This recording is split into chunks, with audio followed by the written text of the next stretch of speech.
the Qigong class, right? So actually, this is a good opportunity that this virus gave us. So we transform to the Qigong class. Okay, give you a little background, and because most of the people, you have some idea about Qigong, but like I mentioned, a lot of people know that this Qigong has many different styles. I want to give you a global view, broader view, and then narrow down and come to focus on the one that I'm going to teach you.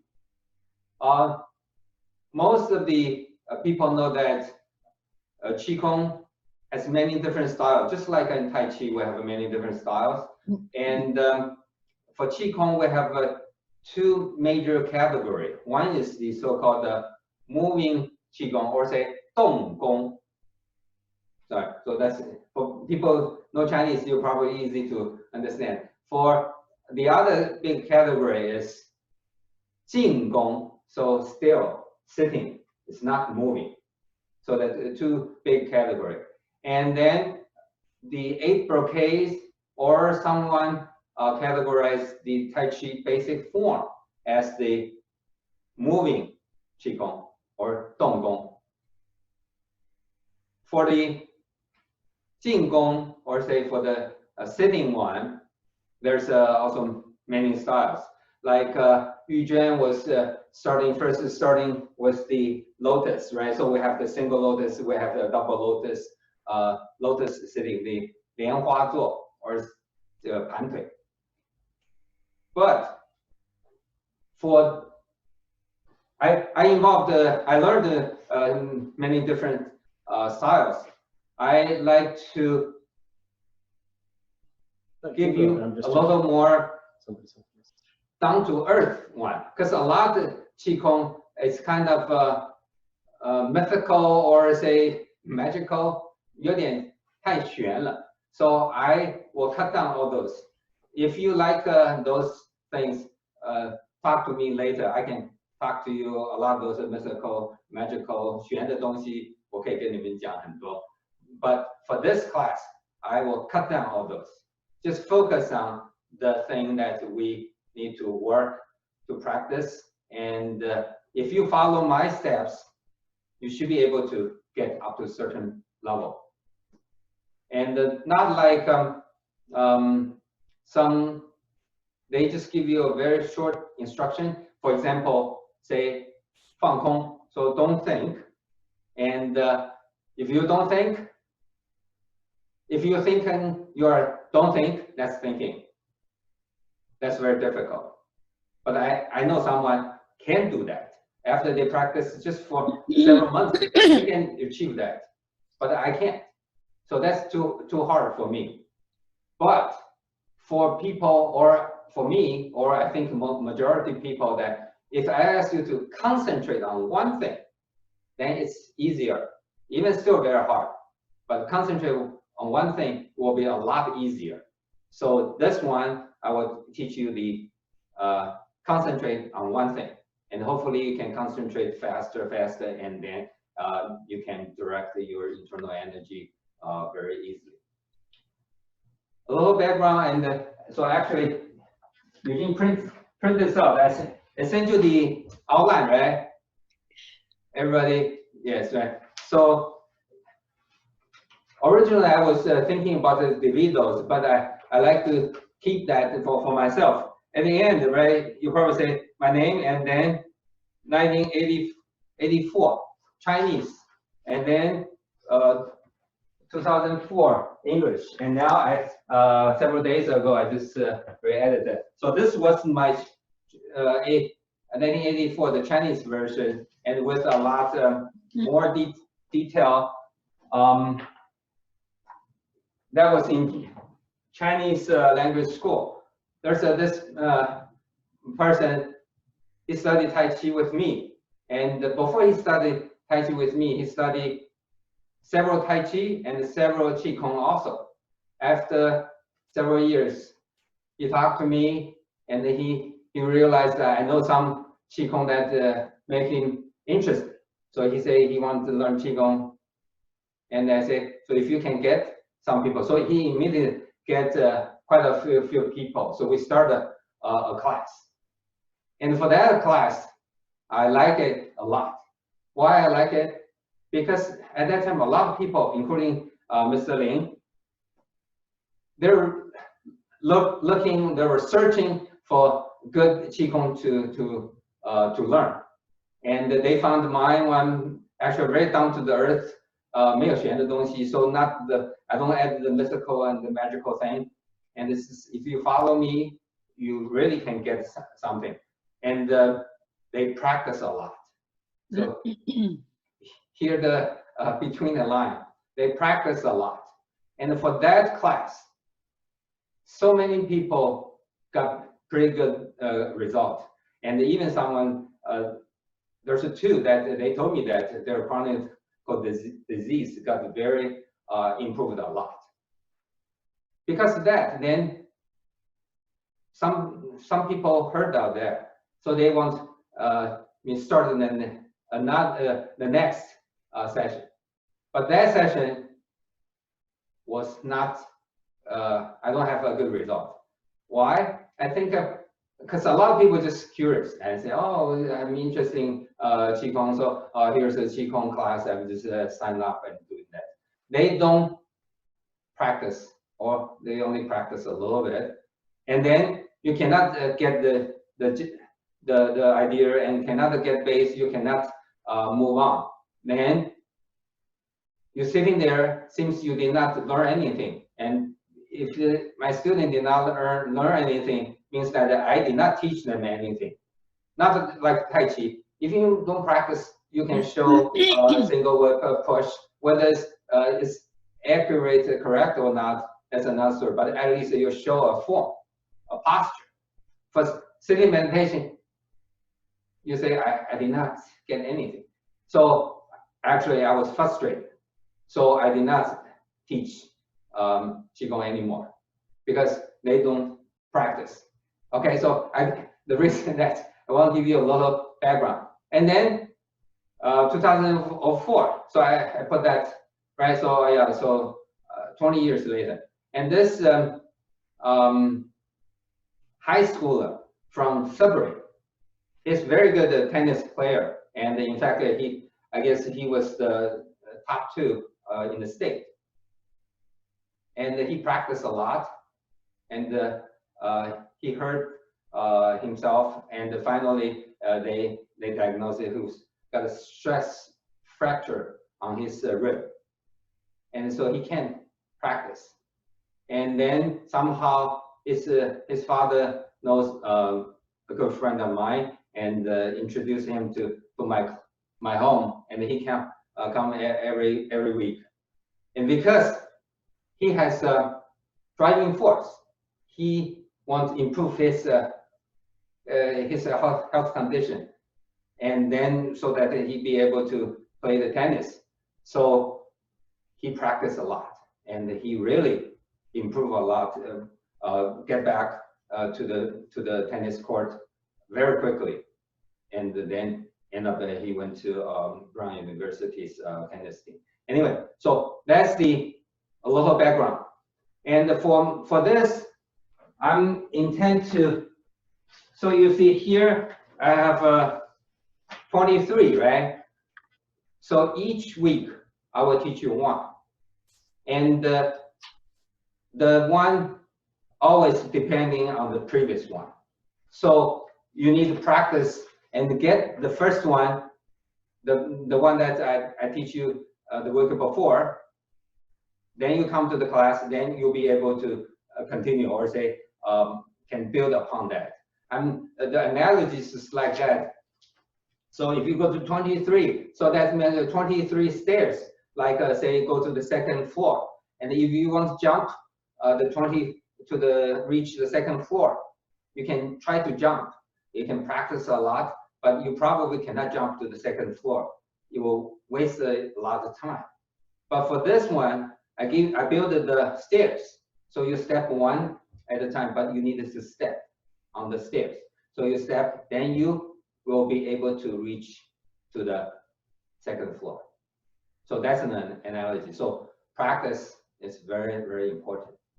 I hope, I wish everybody practice, and then I'll be very happy that everybody can reach to the second level. Okay? So much for that. Any questions first? If you want questions, say unmute. So, Alphonse, you want to have a question?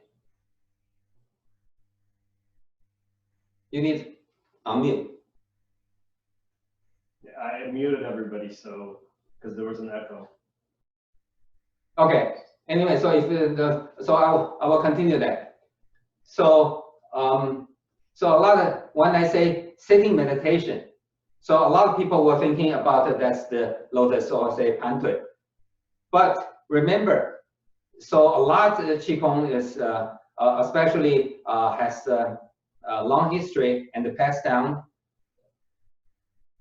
They, in the old time, Chinese, 席地而坐. So that's the lotus, that's their regular sitting position. So when they say sitting, they go there, they sit there. But for us now, sitting, this is our regular sitting. This is the most comfortable position for us, for most of the people.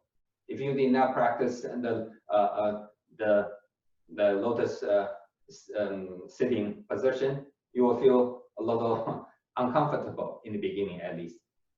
So, like I said, I want give you more down to the earth thing. I don't want you try the lotus seat and you feel so tense, so uncomfortable, and you cannot continue.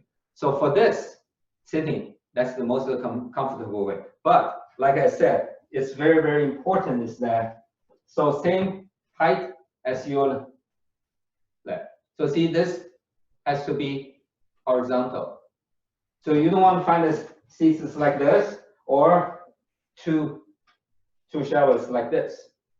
You don't want this. Okay, so that's the important thing.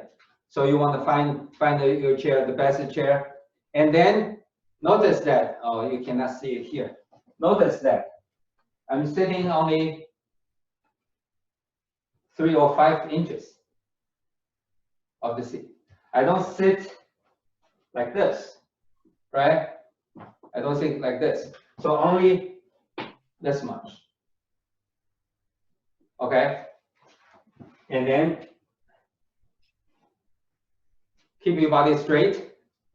Now the upper part of your body or your torso, that's very close to the thing that we doing that in Tai Chi. Straight, sink your shoulder, sink your elbow, and just try move a little bit. That if you let the gravity works, you are straight. Or you think there's a string pull your head up. And now you look straight and then down a little bit. And I want you to start close half of your eyelid. So you don't want to open your eyes too wide. And this will, you will see so many things, and then your mind needs to process. But I don't want you to close your eyes, neither. If you close your eyes, seems you don't have a distraction, but it's easy to sleep. That's not what we want. Of course, if you feel tired, you need to sleep, then sleep. After you are not tired, you come to the chair to do the Qigong. So not combine the Qigong and the sleep together. Okay.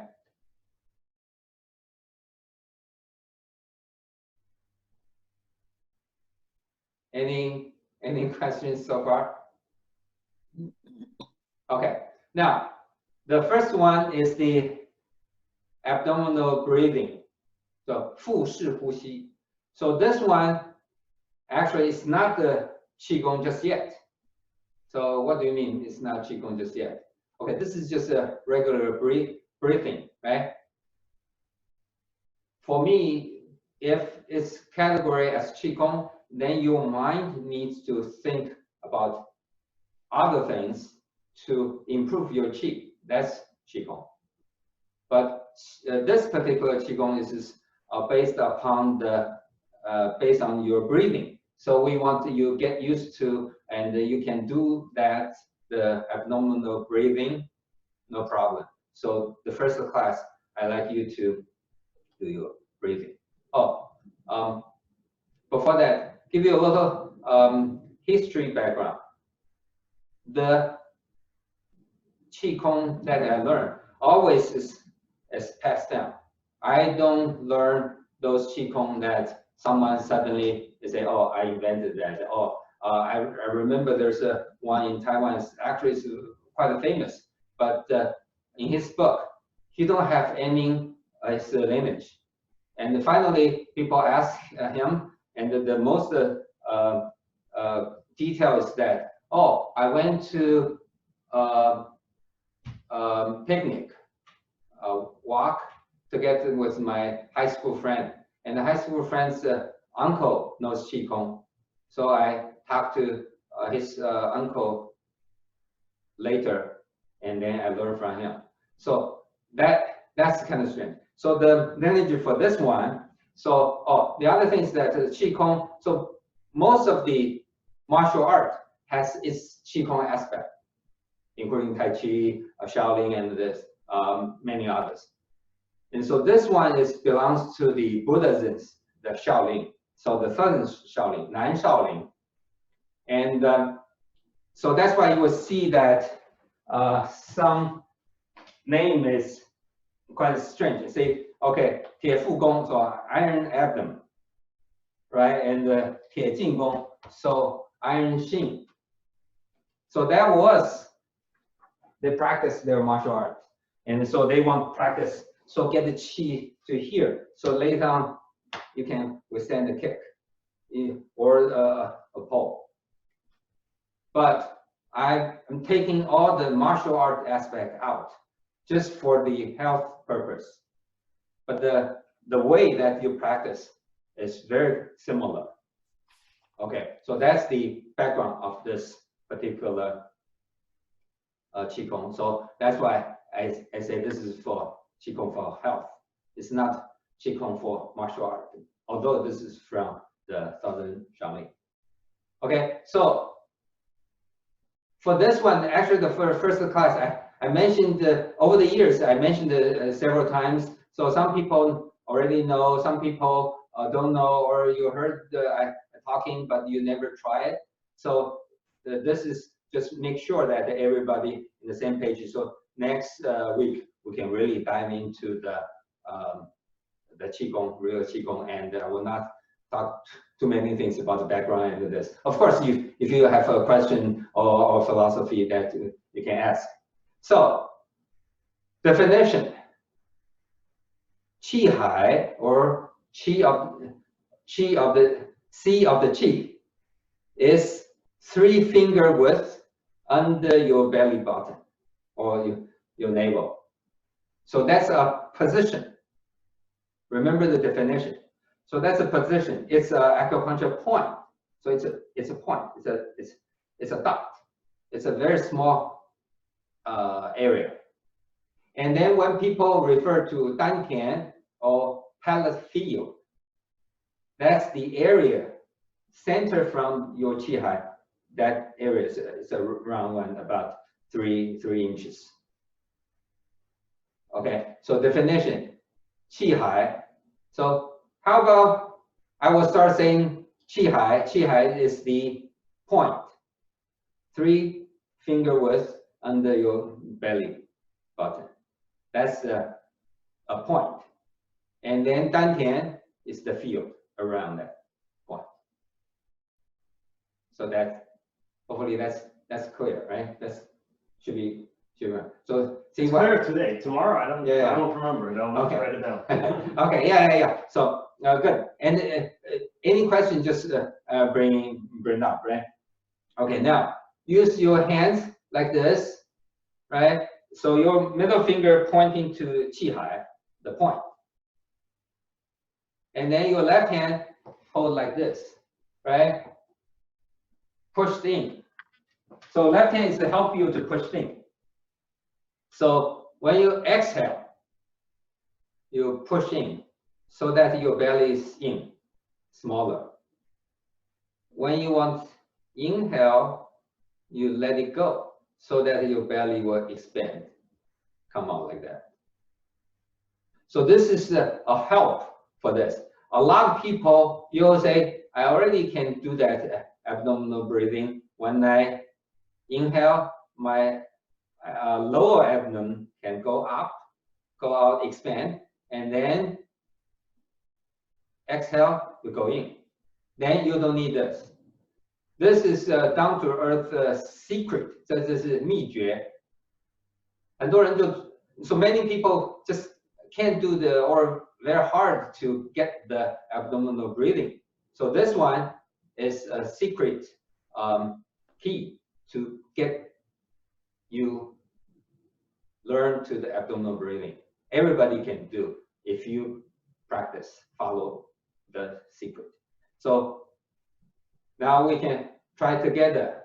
So 5 times, okay? So push in, exhale. And inhale, let it go.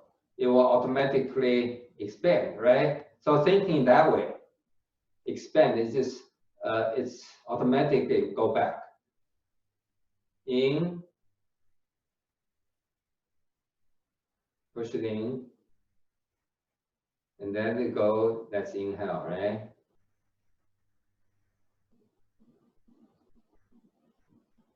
Exhale, push in.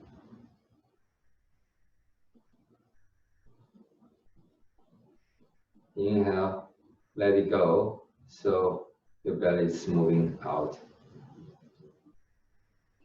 Push in to exhale.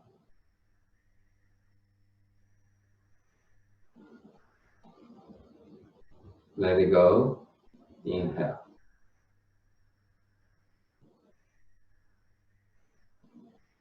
Push in, exhale.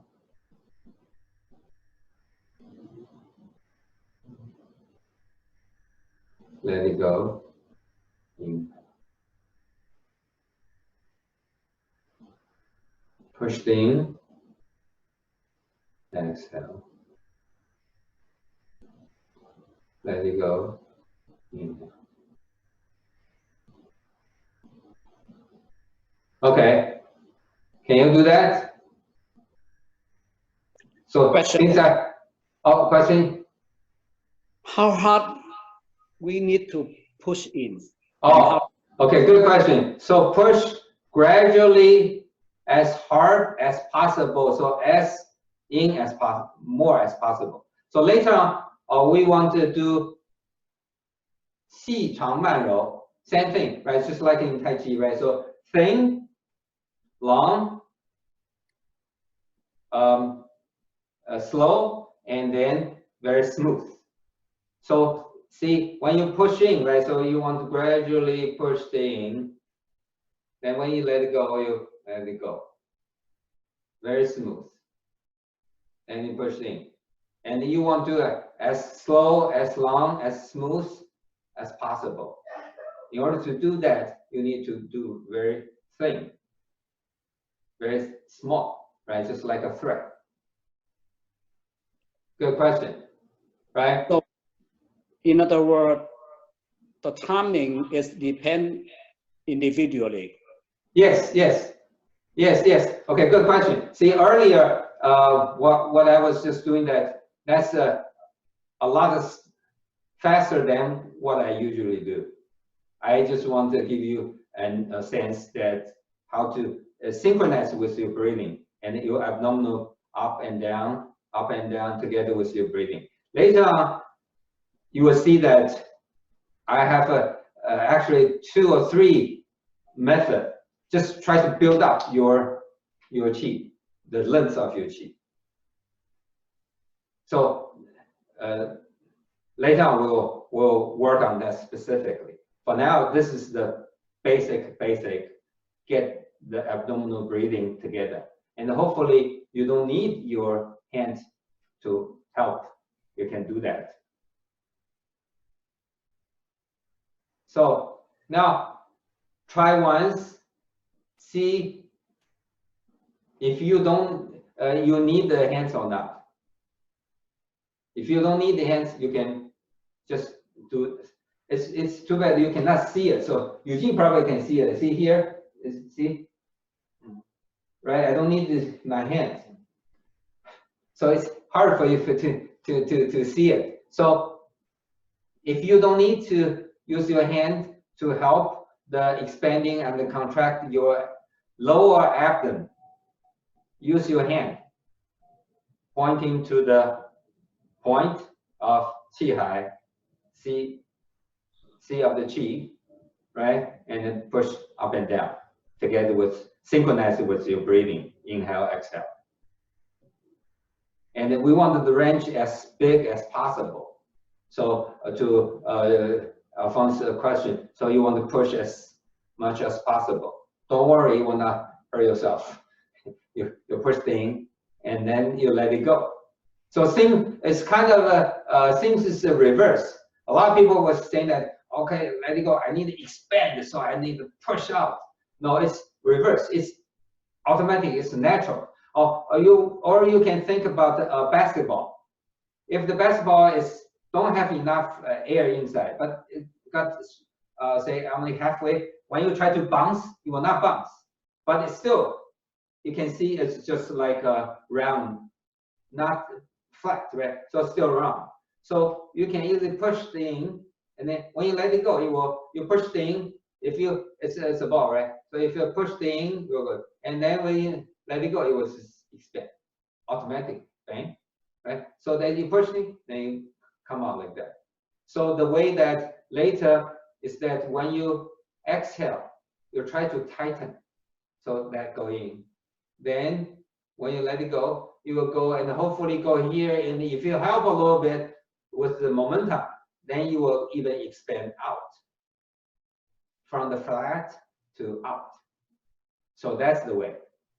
So you can practice that. Another question. Huh? One more question. Okay, good. The time between inhaling and blow out, does it need to be a certain second, or as soon as you at the bottom of an inhale and then you exhale? Okay, so you don't want to pause in between the inhale and the exhale. Okay. Just after you exhale, you immediately inhale. After you exhale, finish the exhale, you immediately inhale. You don't want to exhale, then hold, then exhale. Yes, so you probably learn other Qigong that they will ask you to hold your breath for a short of time and then do that. So there's many different kinds. Like I said, I know quite a few, and so you immediately know that what you're talking about. But this one is not. Inhale, exhale right away. Just inhale, exhale. Don't pause. Don't hold your breath. Thank you. Yeah. Okay. Is this one of the ones you can practice while watching TV, or you really want to pay attention to? This one you don't want to watch TV. Okay, so this is the one where you want Yes. relax. Yeah, relax. And pay attention. Then, especially later, you need to very concentrate and thinking about